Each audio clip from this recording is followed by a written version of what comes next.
welcome to the 43rd episode of the Queen Bee Book Club podcast. I'm Audrey. And I'm Cher. And we are your Queen Bees. Today is our special Halloween episode of the Queen Bee Book Club podcast. Last time we talked about Turn of the Screw. And this time we are talking about Harry Potter and the Cursed Child. I would say this is probably a more fun Halloween episode yes. than last year. Shorter sentences. I mean both have some dark themes, but I would say Turn of the Screw is a bit of a darker end. Yes. Certainly less no hope. Miles and Miss Jessup. No. Oh my god. Yikes. Mm-hmm. So also I should say, I just got back from New York where I saw the play Harry Potter and the Cursed Child, so I'm here to bring the viewer perspective as well as the reader perspective. I feel like that's going to be so essential because I feel like most people who I've talked to who have only read the play have been like pretty meh about it. Yeah. Like meh to dislike. And I am on record on this podcast as disliking the play.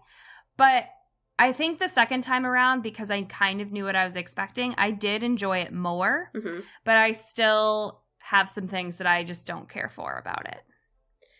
Okay, yeah. So I will say that I don't know if it was just because I was reading this at like a very stressful time in my life where like the alternative was reading contracts, but I did not hate this play nearly as much as everyone else I know.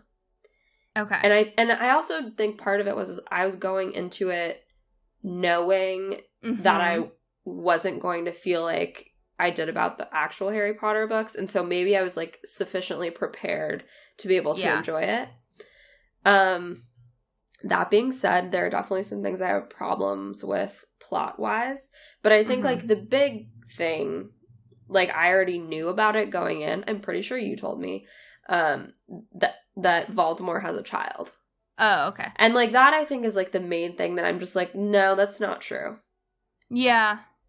Well, and I also just, like, my primary question about the play in general, is it that John Tiffany and Jack Thorne conceived of this idea and were like, hey, J.K. Rowling, is this okay?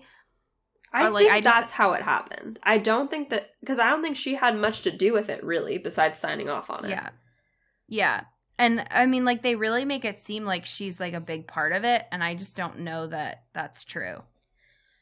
I think they basically, like, wrote something that, like, doesn't contradict anything. Right. But a lot of it seems, like, a little speculative to me.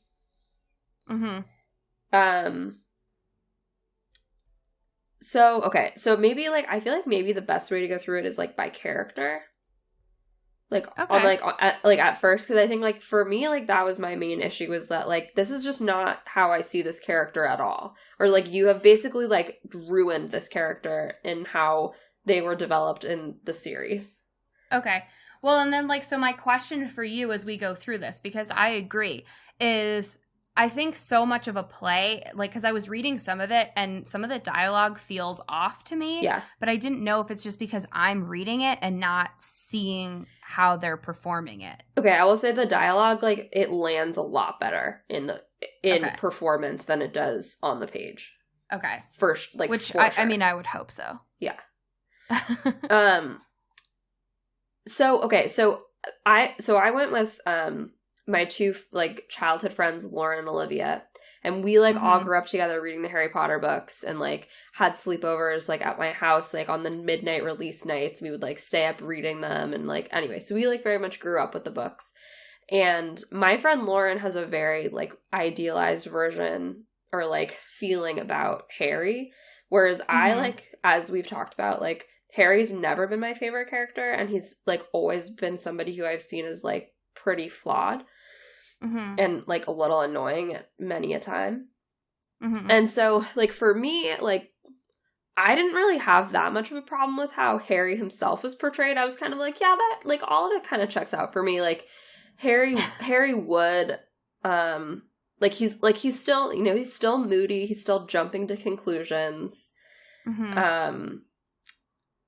I think, anyway, like, I just didn't, like, I know Lauren had quite a bit of problems, like, with how sort of, like, he abuses his power in the Ministry, like bossing McGonagall around, which I'm like, yeah, fuck that. Yeah. But I'm also sort of like, I don't know. I could see Harry doing it. Well, and I didn't ever necessarily think that he was, like, abusing his power, but, like, he definitely has more power than, McGonagall's headmaster, I guess, so, but, I don't know, like. Well, but it just seems, like, awkward that he has, like, he's, like, coming in hot all the time, and it's, like, just awkward, because it's, like, you're Harry, she obviously is in charge of you still. Right. Well, he comes in saying, like, if you don't, like, spy on my son, I'm going to bring down the might of the Ministry on you. I'm like, that's not appropriate. Like, yeah. But I also think, like, him suspecting Scorpius as the problem is so classic Harry of, like, suspecting Snape for everything, suspecting Draco Malfoy, which for once he was correct about that. But, like, he always has these sort of ideas that he can't let go of, and, like, just assumes that they're right, and then only takes information that confirms those ideas. Like, he's like, oh, Bane gave me a cryptic warning, which I now am going to say affirms my theory on everything. Well, but, like, my problem with that is that's how Harry was when he was 14, 15, 16, and 17 years old. That's true. Which, like, that to me is very teenage behavior, especially when you're Harry Potter and your whole life you haven't been told everything that you know. So you're, like, going to really trust yourself because you don't trust any of the other information people are giving you because you've never really been getting the full story. Right. And so I'm like, okay, but Harry's now probably in his 30s? So are we expected more to than believe that, right? It's 19 years after what's 17 plus 19? 36. He's 36. Is that right? Because 9 plus 7 is 16. Because it's one less than 17. Okay, you're right. Okay. He definitely seems older than 36 to me in the play. In the play? Huh. I don't know. I will also say, like, Harry in the play, hot. I hope so. That kind of checks out for me. He's a short guy, so, like, already checking boxes for me. But he's, like, short but, like, also, like, he dresses pretty well. Like, he wears, like, he does the, like, vest and dress shirt look. Oh, which I like. I like that. Yeah. I like that, too. And he also, like, his delivery was good, I thought. Like, he has some good comic moments. Anyway, I was a fan. I think the thing that bothers me the most about the Harry depiction is, and maybe it's just that I hate the scene so much, the scene where he tells Albus that sometimes he wishes that he wasn't his son. Yeah, I know Lauren, like, really struggled with that. She's like, Harry would never say that. And I'm like... See, I feel like I recognize Harry flaws and, like, am down to see them and talk about them all the time, but I just really had a hard time seeing that Harry would say that to his own child. I think it was a heated moment. And I think that, like, Harry is, like, he's overworked, he's stressed, like, he just doesn't get this kid, and, like, this kid just, like, also knows all the ways to get under his skin, and so he just, like, snaps. Yeah. Like, I can see how it could happen, but, like, I also don't, like, take that to be true. Yeah. The thing that I, like, don't get at all, though, is, like, what exactly are their issues? Right. Like, it seems like, okay, like, obviously, like, the Slytherin thing, like, was awkward for him, but, like, apparently they had issues before that. No, Harry doesn't care, and I think also, I'm sorry, like, Albus and Scorpius are Hufflepuffs. Like, they are not, like, there's nothing about them that seems Slytherin-y to me. I mean, I think that this book, the one good thing this book does do is at least, like, give Slytherin a not horrible character. Yeah. So, like... Scorpius. Yes, Scorpius is great. Although, let me tell you, Scorpius in the play is a lot to handle. Really? So, I don't know if you've heard about it. He talks like a goose. Like, he, like, his delivery is the weirdest. Like, it would be like, Albus! It's like, he talks like that. Yeah, why? No, the whole play, I don't know, like, I think it's supposed to be funny. But, like, when I read the play, like, I sort of saw Scorpius as, like, basically the most redeeming character. Like, he was the one who I felt the most sympathy for, and, like, I cared about the most. Yeah. But then, like, in the play, like, he is, like, really a comic character, which is kind of weird. That's so strange. Yeah. That's not how I read that at all. Yeah. Dislike. Well, I also, like, the part of this play that is the most interesting to me is that it is an exploration of what it is like, or what it would be like to be a child of one of these people, and, like, how their lives move forward. And, like, if you become famous at 17 for, like, defeating the darkest and most evil wizard that ever was, and you were already famous, like, how do you, like, have a normal life after that? And, like, so Albus, like, struggling under his father's image is very interesting to me. And so, but yeah, I mean, like, just the, like, it just seemed like they had issues just for the sake of having issues. And it seemed like he was sorted into Slytherin just for the sake of, like, oh, like, he's in Slytherin, and that's also how we kind of keep Rose and James out of here. Yeah. Well, the other thing that, like, they kind of, so, like, the book deals, or the play deals, like, a ton with, like, father-son issues. Like, that's, like, a big theme. And so, like, you have, like, Draco Malfoy and his son, Harry and then his son, and then you also have this idea of, like, Dumbledore as a father, like, a failed father to Harry, which, like, I never, like, really thought of Dumbledore as a father figure to Harry. No. Like, I thought, like, he had a lot of other people who I would have considered, like, fatherly over Dumbledore. Like Hagrid. Or Arthur Weasley, or Sirius, or Lupin. Yeah. Like, I mean, there were plenty of father figures that Harry had. Vernon Dursley. No, I'm kidding. But well, and I also, like, that whole argument that Harry has with Dumbledore, or his painting at the end, I was just like, we've already done this. Like, Harry's already, I feel like book 7, Harry really works through his issues with Dumbledore and kind of realizes, like, he sees Dumbledore as a human being and realizes, like, oh, he wasn't a god. He was a human who, like, made mistakes, and that's okay. And that's, like, it can still mean he's great. Right. But then this book, like, has that all get rehashed, which I'm like, I mean, I think that would be fair if Dumbledore were a living person and still, like, headmaster or something. But if it's, like, he's the painting, it's like, I don't really feel like this is that useful. I think what the play is trying to do, which, like, I don't really think they do it successfully, is, like, basically all of this is coming up for Harry as he deals with, like, his issues with his son. And, like, he's realizing how much he is turning into a Dumbledore.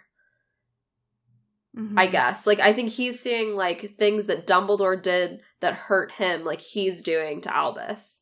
Mm-hmm. Because I think, I guess, because I think, like, what Harry sort of says is, like, I, like, needed to hear from you that you loved me. Which, like, I would never really thought that was Dumbledore's role for Harry anyway, but, like, whatever. Yeah. Whereas, like, that's also apparently what Albus needs from Harry, or at least for, like, Harry to reveal his humanity, or, like, that he's not perfect. Yeah. And, or that, like, his weaknesses. I don't know. Yeah, I liked what Ginny says to him toward the end, where it's like, she was like, after the whole Chamber of Secrets thing, like, you just came over and played Exploding Snap with me. Yeah. And, like, you are the same with Albus that you are with, like, just the common people. Because he was like, I would, like, give my life for Albus. And she was like, you would give your life for literally anyone. Right. Like, that is who you are. And that's great. And it's one of your good qualities. But, like, Albus needs to know that you love him more because you're his son. Yeah, that you, like, love him specifically. Yeah. No. And I thought that was really interesting. And, like, maybe the root of the issue of, like, Albus just feels like I'm just another person in his life. Yeah. But I don't know. Like, I never thought that Harry's issue was always like trying to go it alone, I guess. Yeah. But like loving, and like doing that because he couldn't stand the idea of anyone else dying because of him. Right. And so I don't understand why he would, like, I don't know. Like he would all of a sudden like love is supposed to be Harry's great gift. And then somehow he's like now lost that in being a dad, which seems odd to me.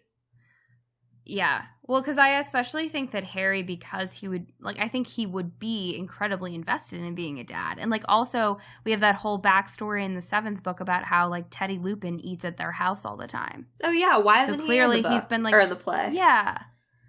Or Victoire. Bill and Fleur's kids. Yeah. Yeah, I don't know. Anyway, so you mentioned Ginny. Ginny is, like, I think one of the most annoying parts of the play. Like, really? her plotline. Yeah. They, like, I feel like they keep kind of introducing issues in this play that, like, just don't exist for characters. Like, Ginny, like, all of a sudden comes in hot being like, oh, I felt really lonely as a child. I really relate to Albus. And I'm like, you had a family of 20. Like, she was the most popular girl at Hogwarts. You're the most popular girl in school. You're the favorite child of your mother. Like, your brothers love you. Like, I'm just like, I find that very hard to believe.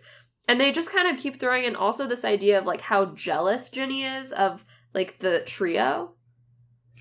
It's like that I could understand, but it's also like, that's literally been your reality since you were 11 years old. So also, though, I feel like you would be over it. Like, also, it's been, like, 20 years. Like, I mean, they basically had one grand adventure together, and then that's it. Like, I mean, like, I understand why she would have been jealous as a kid or whatever, but then, like, you know, after book 7, like, Ginny's, like, in the picture. So, like, she kind of, like, keeps, like, bringing that up passive-aggressively, being like, oh, everyone always stares when you three are together, blah, blah, blah. It's like, Ginny, like, get over it. Also, I will say in the play, like, they make Ginny, like, really frumpy. Whereas, so Ginny's supposed to be 35, because she's a year younger than Harry then.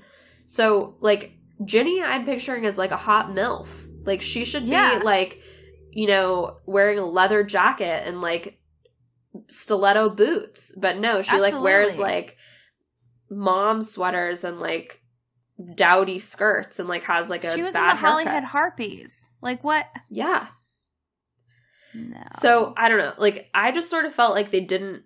Like, she comes off as, like, just such a vanilla, boring character. And, like, I sort of feel like Ginny is sort of... like, definitely the more fun, like, of the couple. Like, she's definitely the cooler one.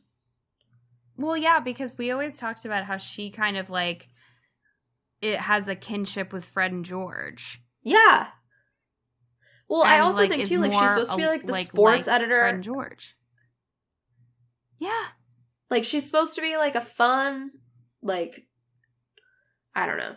Good time gal. But she also, like... isn't, you know, like, nothing against dowdy moms, because, like, guess what? Molly Weasley, like, there can't be anybody better than you, but, like, but, like, she's not a Molly Weasley either, like, she's not that strong. Mm-hmm. And, like, with Molly Weasley, too, like, you know Molly Weasley is the only one keeping that house together, like, Arthur Weasley has his head in the clouds. Bless him, but... but he's, like, trying to, like, he's, like, bringing muggle objects home, like... He's, like, tinkering in the chicken coop with his illegal car. And he's like, good job, guys. And she's like, no, not good job. They stole a car. Oh, God bless. Like, also, she defeats Bellatrix, like, single-handedly. Yeah, because Ginny couldn't. Well, Ginny was also, like, 16. 16. But Ginny and Hermione couldn't. Yeah. Well, and so... Can we talk about Draco for a second? Draco is the MVP of the play. Which, like, okay, I feel like it's so clear. Like, it feels... Draco's characterization in this play feels the most to me like John and Jack only watch the movies, where they're like, where Tom Felton is allowed to play Draco a lot more sympathetically than he appears in the books. And yes, he was a teenager, but Draco is unforgivably cruel in the books. And he gets to be like this, and he doesn't ever really apologize for it in the play. And it's basically like just like him being like, I don't know, like, I'm a dad and like, I'm good now and I'm on the right side of things.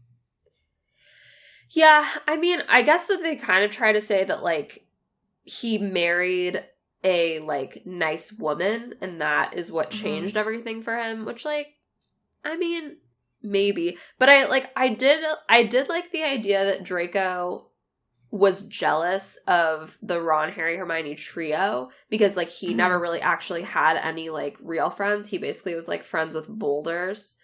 Yeah. Which like I actually can kind of buy that because Draco in like the very first book like is basically rejected as a friend to Harry and like he never gives it up.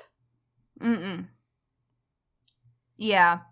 Yeah, I think that's definitely true. But it's just like, again, like that really, it's almost like how we all view Snape so positively now. And then you're like, wait a minute, Snape is a total dick. That's fair. But I also think like Draco, like I do feel bad for him though too, because he is raised in a family that like didn't ever teach him anything differently.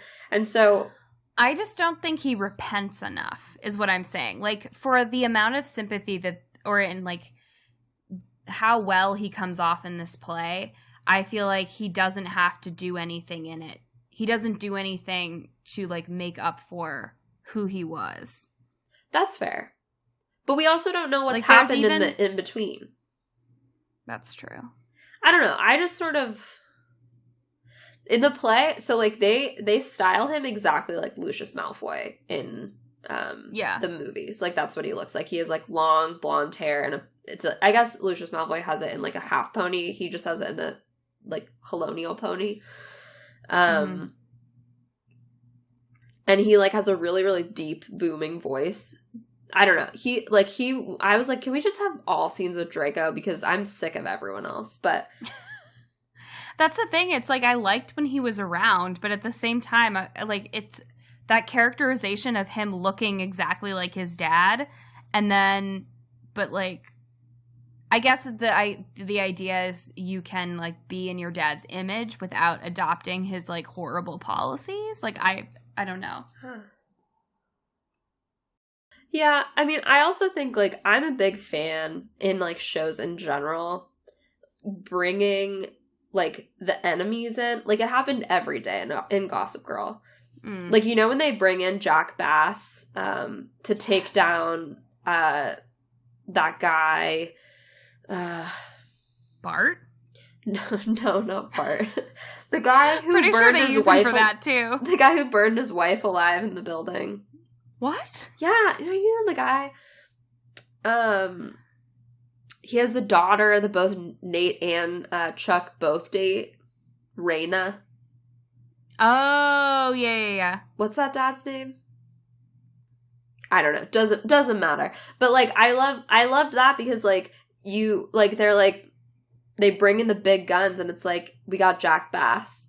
Whereas like with this it's like we got the big guns, we even have Draco on our side because that's how bad everything is these days. Yeah. Well, and I guess like the dynamics, like Albus and Scorpius and like the dynamics with their parents is what I was most interested in. The whole like them like trying to shoehorn the fourth book and like Voldemort into it. I'm like, nope. Yeah, no, I agree. No. I mean, like, when they're like, oh, we have to bring Cedric Diggory back. I'm like, what the fuck? Like, why? Like, why? Why is Amos Diggory here? And, like, George Weasley is not in this play at all. Like. Yeah, no. I mean, like, if you're going to go back in time, at least use that as an opportunity to, like, save Dobby. Lupin. Like, yeah. Not even save Lupin, but just talk to him. See Sirius. Like, oh, Sirius, yeah. Well, and then it's just like, how many times... Are you kidding me? Why are we not saving George Weasley? Fred. Yeah, Fred. That's what I mean. We can save George from losing an ear. We can save... Yeah.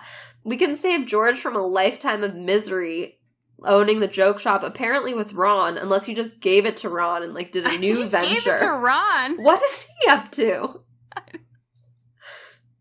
Doesn't matter. I think, but what basically probably happened is, like, Ron has been fired from the ministry. Like, he's not really that good at magic. And so Mrs. Weasley calls up George and is like, listen, can you just give him a job? Yeah, well, because J.K. Rowling told us that Harry and Ron would have been, like leading the Auror department. Right. Which, so like, is the play is like, no, running the joke shop is what Ron's doing. But, like, also, so is the magical law enforcement team, is that the same as the Aurors? Because, like, I don't think it is. Yeah, I think it might be. I don't know that it is. They might be interlocked. Because I think of the Aurors as, like, the FBI, and, like, the magical law enforcement is the police. Yeah. So, like, he's lower down. Like, he's chief of police. I thought law enforcement would be, like, the DA. Oh, okay. And then, you think he's the DA? There's no way he is prosecuting anything. No. He's an Auror. I don't think he is. I think he's just a police. Unclear. I think he's just a police. Because they always talk about, like, with Mad-Eye Moody, like, magical law enforcement got there. Like, that's who Harry's in charge of, the people who are investigating dustbins. But I think, like, those are the Aurors. No, I think that those are, like, different. Those are people who are fighting dark magic exclusively, not just, like, but, like, that's complaints. The only thing that they're doing in the magical law enforcement is, like, fighting dark magic. No, they're also, like, fighting, like, people like Mundungus Fletcher who are thieves. Yeah. But, like, the Aurors, I think, do that. No, I think that's just the, like... It's beneath them. I don't know. I mean, I'm not sure. I have no, like, really, like, ground on this. But I just feel like Harry's not actually, like, where he wanted to be. I feel like he's a step down. Oh, really? I don't know. I mean, very happy to see that Hermione is Minister of Magic. Like, that's cool. Okay, Hermione, I do not like her characterization at all. In the play, I think she comes off, it's totally incorrect. It's not how she is literally at all. So, okay, so the woman who plays her in a play, like, so there was, like, a huge controversy over the fact that she was black. Like, literally, that does not matter one iota. Who cares? No one cares. However, like, so the woman who plays her, like, does a really good job, and she, like, is a good actress and whatever, but it's not, like, the writing is not who Hermione is, and so there's really no way for her to successfully, like, pull off Hermione. Yeah. She comes off as, like, pretty bossy, and, like, not in, like, this, like, I don't know. Hermione comes off in the play as, like, bossy, but not, like, emotionally intelligent. Yeah. Like, I also find it impossible to believe that Hermione would leave Ron to take care of her kids, like, primarily by himself, because she would never trust him to do that. Mm-mm. Like, well, I like the idea. Like, I like the idea of Hermione, like, being, like, the working, like, breadwinner and, like, the career one, whereas, like, Ron is, like, the stay-at-home dad. But, like, I just don't, like, I don't buy that. Hermione's way too controlling. Yeah. Well, and I also think that, like you said, we've talked so many times about how emotionally intelligent Hermione is. And so I feel like it would be her that would be sitting Harry down being like, look, this is the problem with you and Albus. Because that's all she did with him and Ron. Right. Just being yeah, like, you're right. Ron is mad at you because he gets nothing and you get everything. Yeah, you're totally right. Like, she would see immediately what was going on there. I also think that Hermione has never, ever shown ambition to, like, have this kind of career. Like, Hermione has wanted to do good her whole life. So, like, Hermione would be, like a civil rights attorney. Well, like, remember, somebody says to her, I think it's, like, Scrimgeour says to her, you seem to know the law pretty well. Like, you could be, like, basically in charge of it. And she was like, no, I actually want to do some good in the world. Yeah. No, totally. Yeah, and whereas, I guess, like, if she's sort of, like, helping house elves. Like, I saw her as, like, helping, like, the lowest people or creatures, and, like, finding some kind of justice. But, like, she's never had, like, that kind of ambition to, like, she's always wanted to be top of the class, but, like, that wasn't because she wanted power. Right. Like, whereas she was, like, more than happy to let Harry be in the spotlight. Totally. It was, like, she was just, like, interested in solving the puzzles and making sure he was successful. Right. Yeah. I don't know. So to me, like, that, like, none of that really rang true. And, like, the idea that, like, her hearing that in, like, a different era would be like, oh my god, I'm Minister of Magic. Like, that's amazing. Like, I think she would be like, what? Like, why aren't I doing something, like, useful? Mm-hmm. Yeah. Well, because I feel like she never had a ton of patience. Well, and it's like the hard thing is like the last time we saw these characters, they were 17 and now they're 36.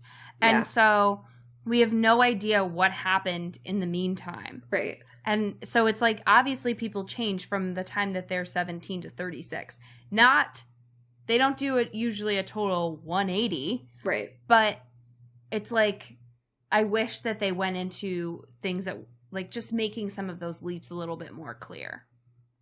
Yeah. Rather than it seems to me that they were like, oh, well, Hermione's the smart one, so she'll be Minister of Magic.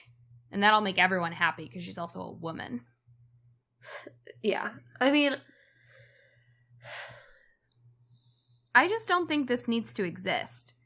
Like, the play as a whole has always seemed so transparently a money grab to me that I've always been a little suspicious of it. Yeah. I also just think, like, basically they had to have a character in the Ministry so that they could have some kind of, like, connection to it. So they're like, oh, put Hermione in. But, like, it didn't actually, like, there was really nothing in the text to support that, like, that's what she would do. Also, how old is McGonagall at this point? She's still headmistress of Hogwarts? It's 19 years later. I always thought she was, like, on par with Dumbledore's age. No, Dumbledore's, like, in his hundreds. I think McGonagall was, like, in her, like, 70s or 80s. Yeah, but, like, remember, maybe she was in her 60s, maybe. I think she's definitely younger than he is, but, like... Yeah. I mean, I also think... She's old now. You live older as a wizard, though. As a witch. I think. Yeah. I don't know. McGonagall's characterization is honestly one of my least favorite things in the whole effing play. And, like, I don't know if it's as clear in the, like, reading it on the page as it was in, like, in person. They play her as, like, kind of dumb and, like, bumbling and unaware. Yeah. What? Yeah. No. Yeah. You wouldn't even get that from the movie. Like, what are they doing? No, oh my god. Are they just saying, like, she's old now? Maggie Smith has it, like, right on the money. Yes. No, like, I think they just kind of, like I think in an attempt to, like, soften her up a little bit. Why? I don't know. Like, but, like, that's what it felt like. So she just, like, kind of is, like, unaware. She's, like, trying to figure out how to work the Marauders map and, like, just, like, seems kind of confused and... I feel like McGonagall probably, like, helped them develop the magic to create the Marauders map. I mean, she wouldn't because it was against the rules, but she would be impressed and happy that they had. Yeah, like, look, this map is 100% against the rules, but, like, nice magic. Yeah, totally. I will be confiscating it forever, but great job.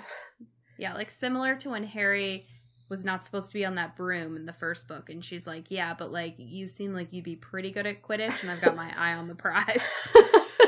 Well, Quidditch is her weakness. She's a big Quidditch girl. But, like, McGonagall also, like, I don't know, anyway, so, like, that really bothered me a lot, because I felt like they just, like, really got her wrong. That's, like, probably the most offensive thing about the play to me now. Yeah. So, let's see. So, we talked about everybody except Ron. So, Ron, when I read the play, I was like, holy shit. Like, this is so effing annoying. Like, I can't stand him. Why would they ruin him? In the play, it lands. Okay. It's like, Ron is like, he's very funny in the play, and like the guy who plays him like looks really, really similar to Arthur Weasley in the movies. And like the jokes land, and he doesn't seem like as much of an idiot because the jokes are like actually funny. Yeah. So it's almost like he is consciously trying to be comedic relief rather than just a moron. Yes. Okay. Like, which I feel like that, to me, is on par with Ron. Where, like, I feel like Ron always deeply understood what was going on, but was like, hey, can we take, like, 2 steps back? Yeah. Ron and Harry actually were, like, exactly the same in everything except Harry was good at Quidditch. Yeah. So. I always loved that they were, like, shitty at school. Yeah. And they were always just like, Hermione, like, can you just write our papers for like, they us? probably were definitely C students, except that Hermione, like, helped them, so they became B students. Yeah. Except for Harry had, like, a shining ability to do, like... Defense against the dark arts. Yeah, whatever. But really only because Lupin taught him how to do a Patronus, and then everyone was like, wow, he's a prodigy. Well, I mean, it's kind of like in what do they always say in schools? Like, when you get high expectations, you perform better. That's, like, what happened to Harry. Yeah. Yeah. So anyway, so I think those are like the main characters and like my feelings about them. I don't even want to talk about Delphi because it's like, who cares? Who the fuck cares about her? Yeah, I mean, that whole plot, I was just like, no. I called it from like minute 1. I'm like, oh, she's the bad one. Knew it. Like, because I knew it wasn't Scorpius. Yeah. And I, like, for a minute, I was like, maybe Albus is the one. Like, maybe he is the cursed child. Like, maybe somehow Harry adopted him, but... Well, I always just thought, like, that the title meant, like, oh... And I guess it's, like, the title is kind of, like, twofold. Yeah. But it's, like, I always assumed it meant, like, Scorpius and... Albus are the cursed children because it's like they're the ones that are like living in their parents' shadow. Yeah.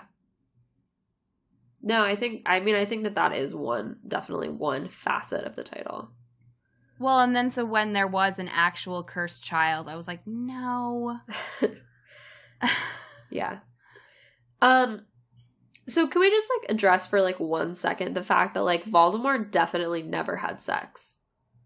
No. Like, he never did. Like, that's just not... Also, I'm sorry, they try to tell us that she was born before the battle at Hogwarts. No, she was not. Like, Bellatrix Lestrange was not pregnant when they went to Malfoy Manor, which she would have to have been. I mean, maybe she wasn't showing, but I guess, like, they, like, the only thing I could, like, be like, okay, maybe, like, because remember when, Hermione, like, impersonates her in Diagon Alley, and, like, everyone's very surprised to see her, because they're like, wait, I thought you were underground. So, like, maybe, like, during that time, she, like, hid away, so, like, nobody knew. Yeah, I mean... The other detail, which, like, me, Lauren, and Olivia could not get over, is that Rodolphus gets out of Azkaban, and I'm like, who let him out on parole? Like, what? Like, oh, like... You know, like, treason is just, like, a couple of years. Yeah, like, time and time again, this man has proven that he is deeply untrustworthy. But you know what? Like, pee in a cup, like, come by every month. Also, like, I like that Rodolphus basically gets more mention in this book than he does in the series. Like, it's like Bellatrix is like, who cares about you? Oh my god, I know. I know.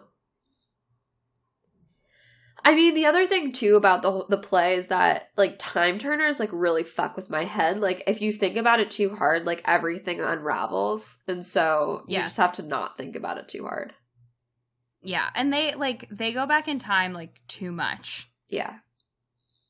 Well, and then there's that whole thing of like It's also just like, how many times do we have to revisit the fact that Harry's parents were killed by Voldemort, and it's the mother's love? It's like, we have to do this again?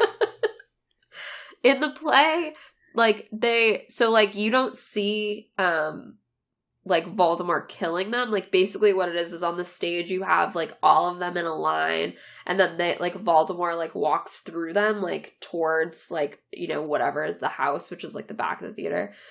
And, then you, like, hear the audio and, like, watch their reactions as they watch it. And I'm just like, number one, so, Harry, you're gonna have your, like, 14-year-old son watch this?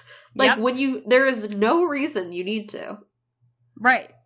And Harry's like, I feel like I need to see it. Why? You already know exactly what happened. You've heard it in your head 8 million times. Yeah. Yeah, no, I don't know. Don't buy that.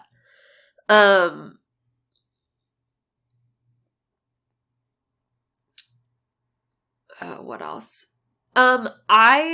The idea that Cedric Diggory would become a Death Eater and kill Neville Longbottom is ludicrous.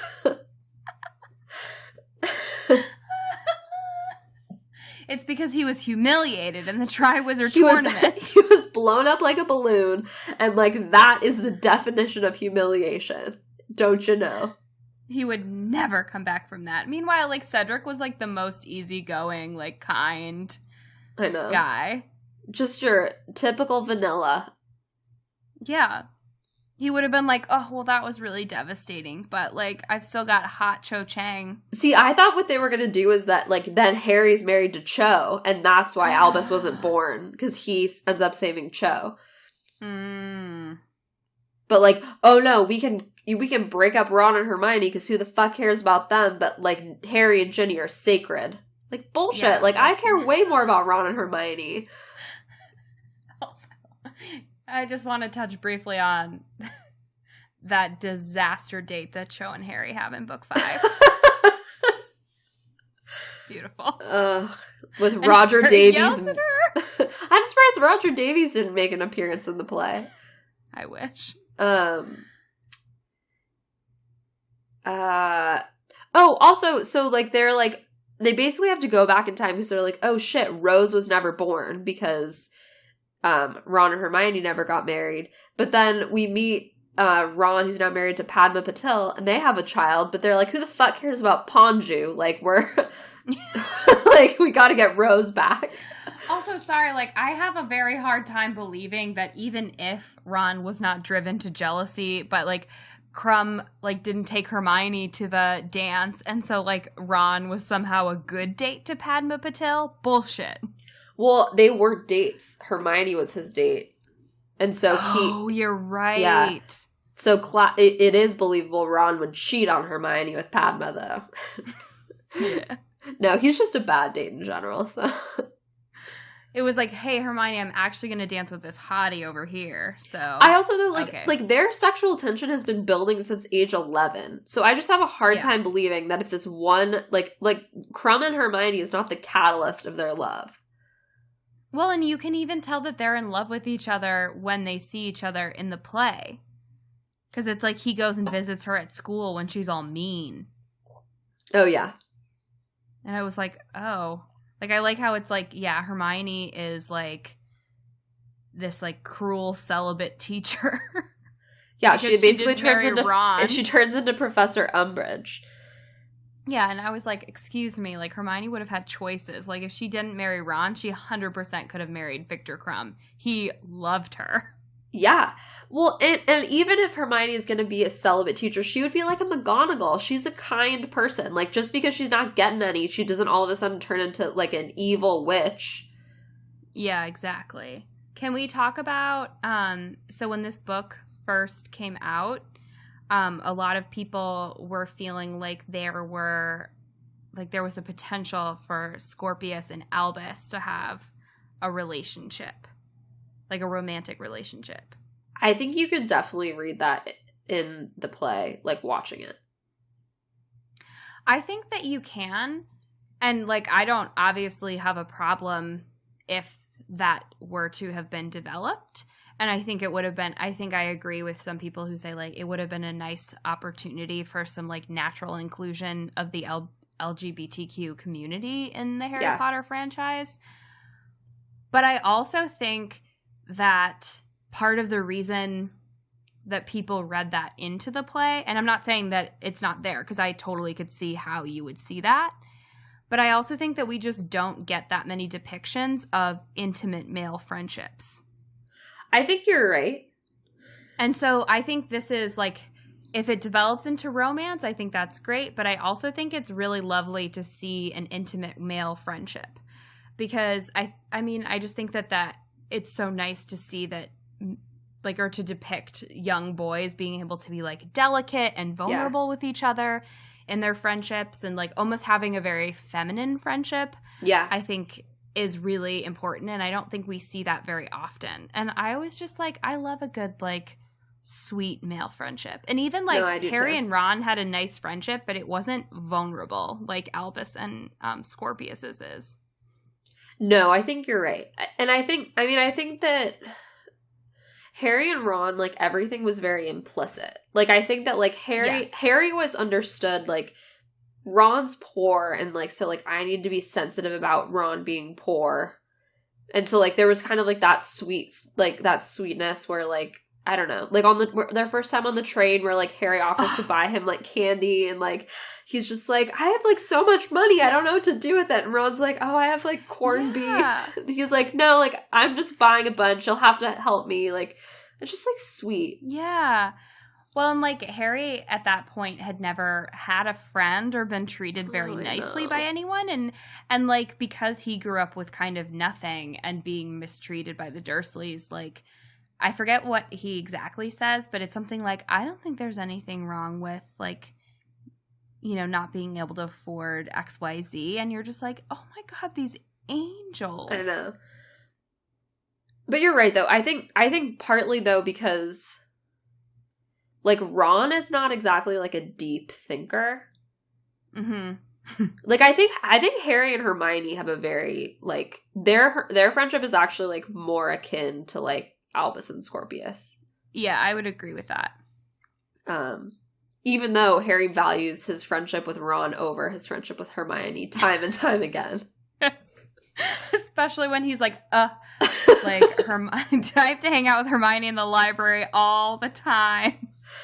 He's like, having Hermione as a friend was nice, but it wasn't the same as Ron. It's like, why? Just because he likes Quidditch? Like, that's the only difference. Well, and I think it's also, like, Hermione sees through Harry a lot, and so it's like she's constantly being like, this is what's going on with you, and he's like, ugh, you're right. Yeah. Ugh, God bless him. Gosh, what else? Well, and also it's, like, pretty clear that Scorpius is, like, weirdly into Rose. Oh, which I was like, could do without it. It's basically like he has to care about her so that he can be like, we have to go back in time and fix it so that Rose exists. Yeah, I mean, Rose. It's like, who cares about Rose? She's kind of mean. Yeah, I mean, I think that, I don't know.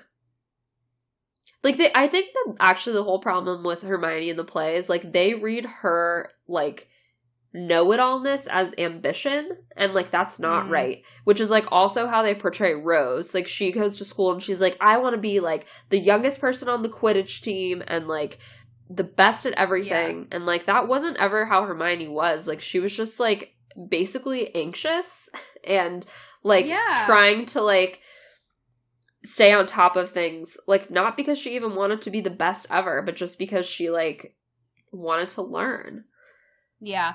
Well, and it's also, like, she is going, like, I think she was always probably a straight A student, and then she finds out that, like, there's this whole other world that she never knew about and that she's, like, getting to be a part of, and she's like, oh, shit, like, I better be on top of this so I'm not embarrassed when I get to school. Unlike Harry, who's just like, I mean, I'm just gonna wing it.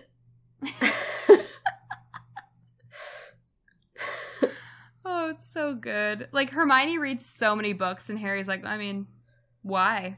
He's like, I just figured out who Voldemort is. Like, that's enough for now. Yeah. I have an owl. I might be famous. I'm not sure. Didn't look into it. Well, and I think, like, Ron, like, the reason also that Ron and Harry bond so instantly is, like, they both, in that moment, immediately give the other one what they need. Yeah. And, like, it's just very intuitive, and they just click. Whereas, like, and I think Scorpius and Albus bond for the same reason, but they're just a lot more, like, vulnerable and sweet with each other. Yeah, well, and I think also, like, Harry's problems have always been, like, largely pretty external. Yeah. Like, it's like, oh, Voldemort's trying to kill me. Like, oh, like, need to stop it. Whereas, like, Albus's problems have, like, largely been, like, emotional. Mm-hmm. I mean, Harry has some emotional stuff, too. But, like, that's always very below the surface. Yeah. Yeah. It's always, like, off on the side that he has that issue. Where, like, where, like, all it's really manifesting in is, like, in book 6, he's very moody. And then if you really, or 5, and if you really think about it, you're like, oh, he has PTSD. Right. But that's not, like, your focus. Well, and, like, you know, it's like, oh, yeah, he's an orphan. Like, he's, like, faced years of abuse. But, like, also... So what? Well, no, but I mean, I think it's, like, you don't even have time to address that at this point because we have a lot going on. Mm-hmm. Whereas, like, Albus is, like, basically, like, I'm lonely. I don't fit in here. I'm very depressed. Like... Yeah. And my family just doesn't understand me. Yeah, very sad. It's similar, well, like, with Harry, like, his stuff, like, catches you off guard. It's like at the end of book 4 when it says that Harry had never been hugged this way by Molly Weasley. Or he'd never been hugged, like a by mother a mother. Would hug you. Yeah. I mean. I know. Like, what a heartbreaking line. I know. So, I mean, like, long story short, the play in no way touches the majesty of the books. Agreed. So, but, like, so what I've heard, the consensus I feel like from most people I've talked to, or, like, heard that have seen the play, is that it's, like, amazing. The play is amazing. I mean, I think that, like, I think you have to go into it, though. I mean, it's the same story. So, like, if you're unhappy with the story, like, that doesn't change. But I do think that, like, the story works better just because the characters largely work better. I think Scorpius is, like, the only one that, like, worked less well for me on stage. How was it having, like, the 2 nights? I mean, I think, like, the only thing that's really weird about it is that, like, you see the exact same people you were at the theater with the next day. That is weird. Yeah. But, like, it wasn't... I never thought about that piece. Yeah. But, I mean, it's, like, 2 hours and 40 minutes each. So it's, like, not short. Both times. Yeah. Oh, the other thing that I'll say... okay, so, God, what's that lady's name? The lady who did the score for it. Oh, Imogen Heap? Yes. Okay. I hated it. Yeah, I really hated it. It sounded like Imogen Heap's songs. And so, like, I think, like, I couldn't, like, get past it because I'm like, no, like, I want it to be, like, the similar soundtrack as the movies.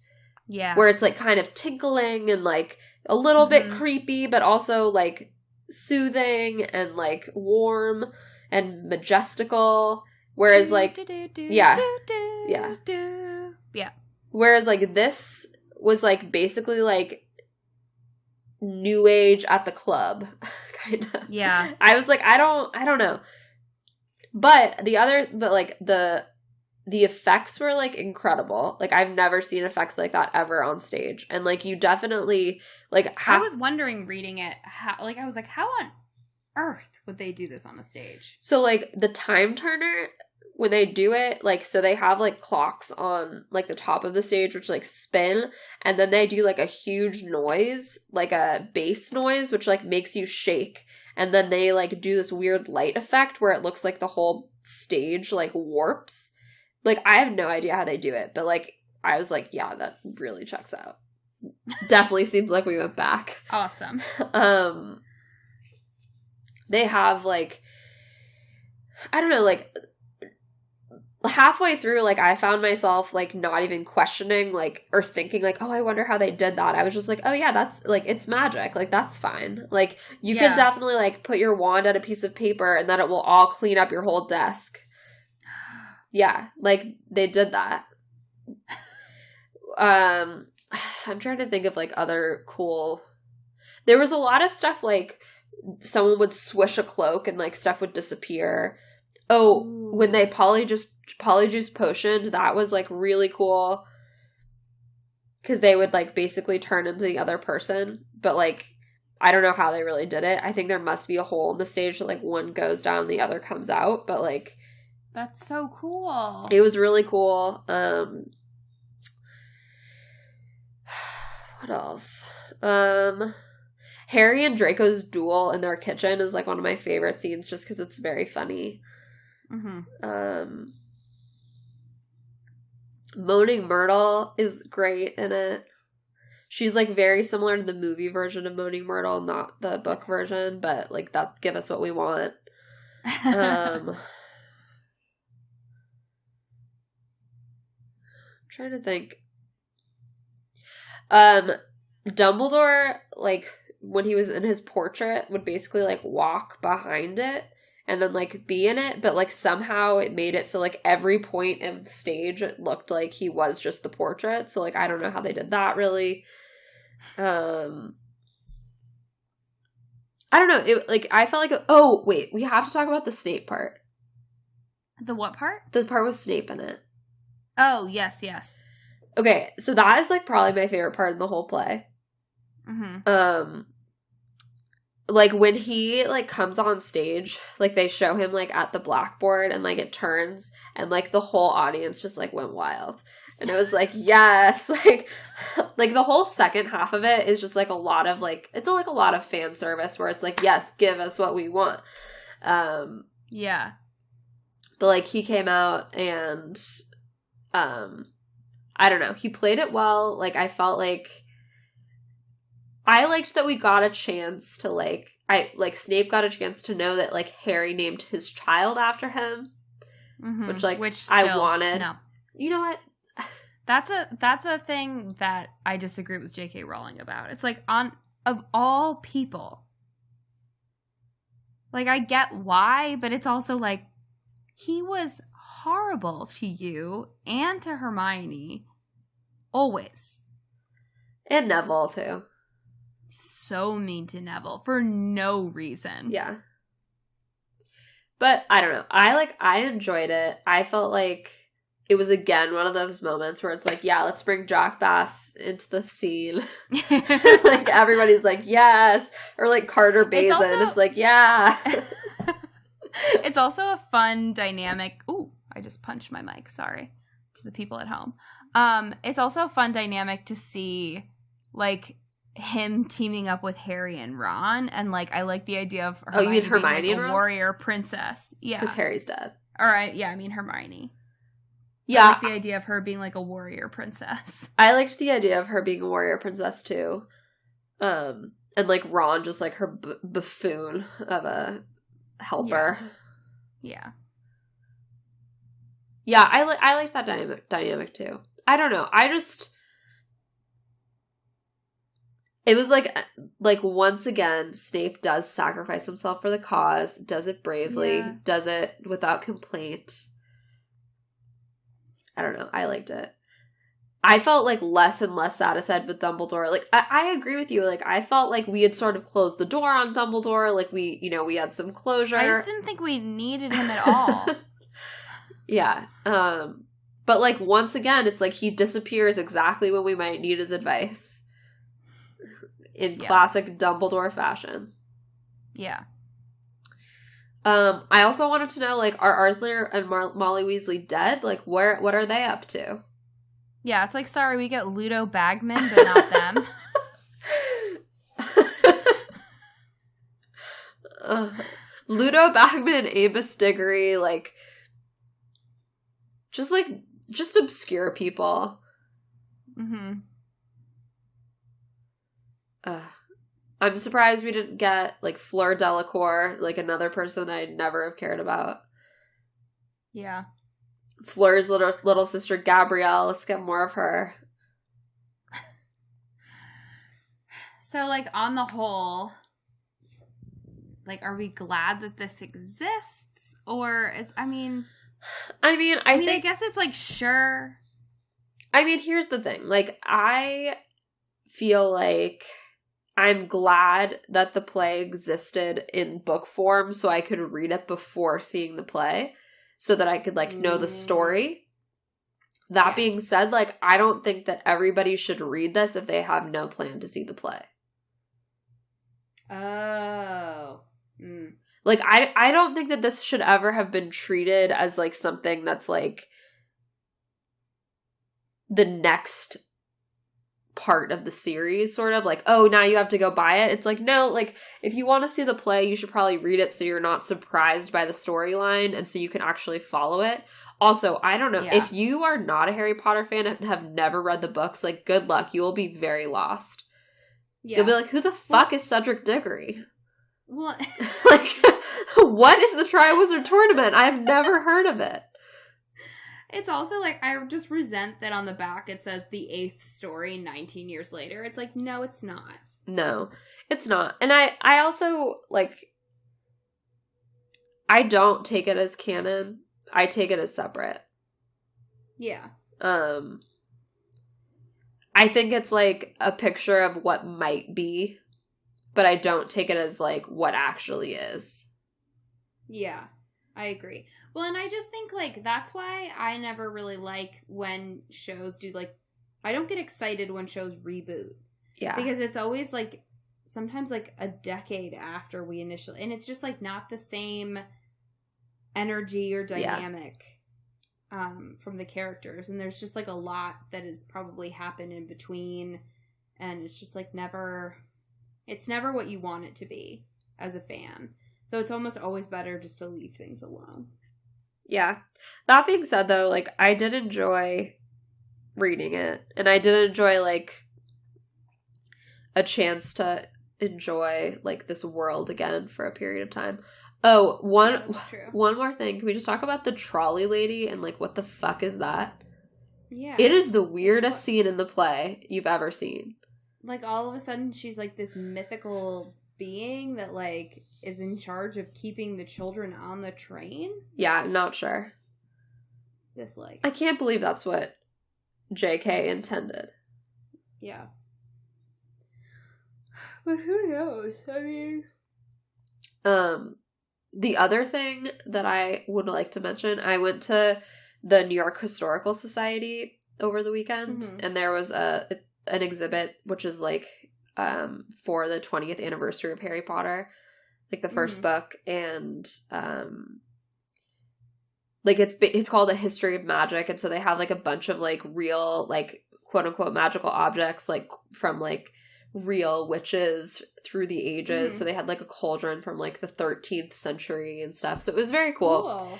Yeah. But, like, the really cool thing was that, I mean, not that the old cauldron wasn't cool, but, like, they had, like, drafts that she had written. So they had, like, handwritten pages that she had done from the first book, which were literally almost identical to, like, what appears in the actual published work, which is crazy.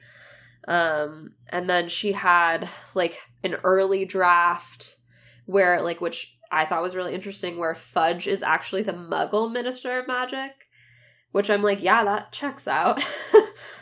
They, like, you know the chapter The Other Minister?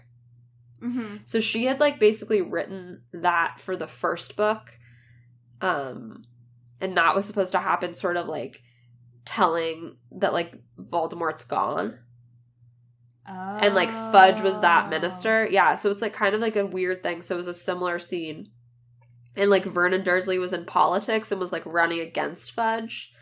Anyway, yeah, it was, like, a really weird... I mean, I didn't love it. I'm glad that we have it how it is, but it was just sort of, like, an interesting peek. I love that opening chapter so much. I love it, too. Well, and I also love that Vernon is, like, the most unimportant person. Yeah, he doesn't drill. And he's just, like...